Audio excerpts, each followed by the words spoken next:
Many people think of faith as personal and private.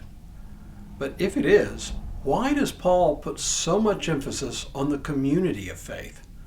Why does Paul put so much emphasis on Christian unity? In today's reading from Ephesians, the reading from the daily lectionary for today, Paul emphasized this as one of his signature themes. Hello, I'm Stuart Baskin, pastor of First Presbyterian Church of Tyler, Texas, and this is your daily devotional for Monday, January 20th, 2025. The first half of Ephesians was a brilliant summary of the essential arc of the entire Old Testament and how the Ephesians fit into that story. It begins, of course, with creation and quickly moves to the disruption of God's good creation through human sin. It continues with God choosing one man, Abraham, to be the father of a great nation who would inherit a land God would show Abraham. And through his descendants, God proposed to bless the whole world, not just Abraham's descendants.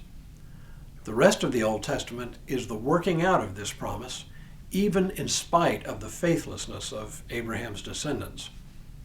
And now, in Jesus Christ, says Paul, God has opened the door to inclusion among God's people, not only Abraham's descendants, but people from every race and nation.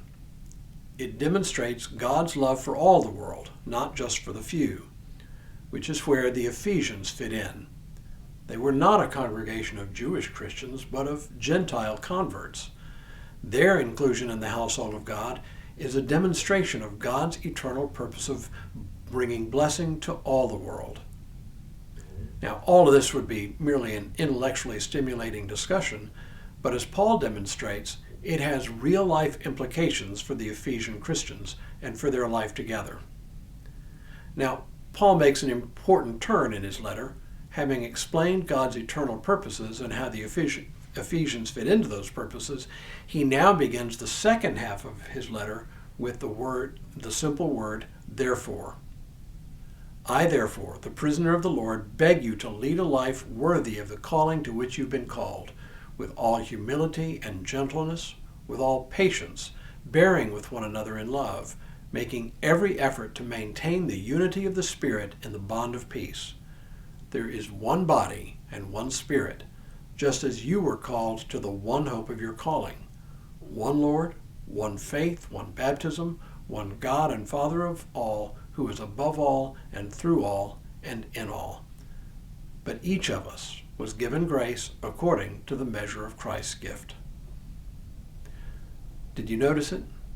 7 times here, Paul uses the word one. One body, one Spirit, one hope, one Lord, one faith, one baptism, one God. Clearly, his concern here is for unity in the church, unity without which the church cannot live into the purposes that God set out for it, even from before the beginning of creation. Without a sense of unity, they simply cannot become a blessing to those around them. At the very least, divisions among them would render their message suspect. Who's going to believe a bunch of people who talk about peace who are constantly bickering with each other?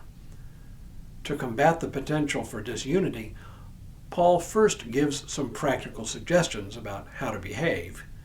Using words like humility, gentleness, and patience, Paul paints a word picture of how to live in unity together. But then he takes another step, another important step.